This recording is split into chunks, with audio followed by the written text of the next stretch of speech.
আসসালামু আলাইকুম রহমতুল্লাহ। SL agro ফার্মে সকলকে স্বাগতম।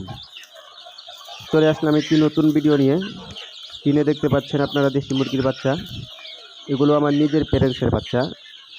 আমার নিজস্ব একটি ককসিডের ইনকিউবেটর মেশিন আছে, সেই মেশিন দিয়ে আমি বাচ্চাগুলো ফুটিয়েছি। এইখানে 106 পিস বাচ্চা আছে। বাচ্চাগুলোর বয়স আজকে 14 দিন। দেখেন মাশাআল্লাহ, বাচ্চাগুলো দেখতে অনেক সুন্দর হয়েছে। অন্যান্য মুরগির তুলনায় দেশি মুরগির রোগ প্রতিরোধ ক্ষমতা অনেক বেশি, তাই দেশি মুরগিতে তেমন একটা ঝামেলা হয় না। এই বাচ্চাগুলো আমি ব্রোডিং করেছি অ্যামক্সাসিলিন এবং অ্যান্ড্রোফ্লক্সাসিন দিয়ে। সাধারণত আমি সবসময় অ্যামক্সাসিলিন আর অ্যান্ড্রোফ্লক্সাসিন দিয়েই ব্রোডিং করে থাকি। তবে কেউ যদি 500-র অধিক বাচ্চা ব্রোডিং করেন, সেক্ষেত্রে আমি মনে করি কোলেস্টিন সালফেট এবং ফ্লোরফেনিকল দিয়ে ব্রোডিং করলে বাচ্চার মর্টালিটি অনেক কম হবে। তো আমি 5 দিনে এদেরকে অ্যান্টিবায়োটিক দিয়েছি।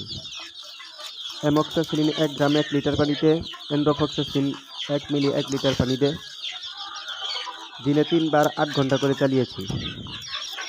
সেই সাথে সকালবেলা একই সাথে ভিটামিন বি কমপ্লেক্স দিয়েছি, দুপুরে টক্সিন দিয়েছি আর রাত্রে পিএস দিয়েছি। এইভাবে আমি 5 দিন চালিয়েছি। এরপর লিভার টনিক দিয়েছিলাম। সাধারণত অ্যান্টিবায়োটিক এবং কৃমিনাশক ওষুধের পর লিভার টনিক দিলে পরে মুরগির লিভার ভালো থাকে। হঠাৎ কোনো ভাইরাস আক্রমণ হলেই মুরগির মর্টালিটি শুরু হবে না। তো দেখেন আসলে বাচ্চাগুলো কত সুন্দর। আমি এর আগে টাইগার মুরগির বাচ্চার একটি ভিডিও দিয়েছিলাম। ওই বাচ্চাগুলো আমি 1 দিন থেকে 21 দিন পর্যন্ত কী করেছি সেই সম্পর্কে ভিডিওতে আলোচনা করেছি।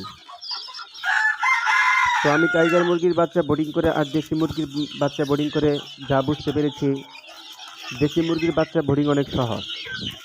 কেউ যদি কখনও মুরগি পালন না করে থাকে, সেও দেশি মুরগির বাচ্চা বোর্ডিং করলে আমার মনে হয় বাচ্চা বোর্ডিং ভালোই হবে। কারণ দেশি মুরগির বাচ্চাতে তেমন কিছু করতে হয় না। যদি আপনি সঠিকভাবে তাপ দিতে পারেন, তাহলে আর দেশি মুরগির বাচ্চার বোর্ডিংয়ে তেমন ঝামেলা হয় না। তবে আপনি যত ভালো বোর্ডিং করতে পারবেন, আশা করা যায় আপনি ভবিষ্যতে তত বেশি লাভ করতে পারবেন। বাচ্চার ব্রোডিং যদি ভালো হয়, তাহলে আপনার লাভ বেশি হবে। আর যদি বাচ্চার ব্রোডিং ভালো না হয়, তাহলে আপনি কখনোই খামার করে লাভবান হতে পারবেন না।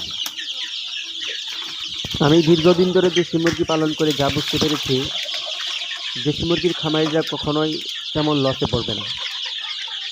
অন্য অন্য খামারিরা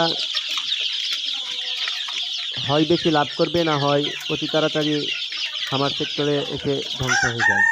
কিন্তু দেশি মুরগির খামারিরা সহজে আপনার খামার সেক্টরে আসে লসের শিকার হয় না। কেননা দেশি মুরগির মর্টালিটি খুবই কম, রোগ প্রতিরোধ ক্ষমতা অনেক বেশি। এই কারণেই দেশি মুরগিতে তেমন লস হয় না। সেই সাথে আপনার দেশি মুরগি শুরু করতে গেলে একদম অল্প খরচেই শুরু করা যায়। দেশি মুরগি পালনে তেমন বেশি ইনভেস্ট করতে হয় না, একদম অল্প ইনভেস্টেই আপনি দেশি মুরগি পালন শুরু করতে পারবেন। এই কারণে আপনার দেশি মুরগিতে যদি কোনো সমস্যা হয়েও যায়, তাহলেও আপনি তেমন লসের শিকার হবেন না। ইনশাল্লাহ বাচ্চাগুলোর পরবর্তী আপডেট আপনাদেরকে জানাবো। ভিডিওটি কেমন লাগছে জানাবেন। যদি ভালো লাগে একটি লাইক করে শেয়ার করে দিবেন। আপনার মতামত কমেন্ট বক্সে জানাবেন। যদি কোনো কিছু জানার থাকে, তাহলে আপনারা কমেন্ট বক্সে লিখবেন, ইনশাল্লাহ উত্তর দেওয়ার চেষ্টা করব। পরবর্তী ভিডিও সবার আগে পেতে চ্যানেলটি সাবস্ক্রাইব করে পাশেই থাকবেন। সকলের সুস্বাস্থ্য ও নেক হায়াত কামনা করে আজকের ভিডিও এখানেই শেষ করছি। আসসালামু আলাইকুম ওয়া রাহমাতুল্লাহ।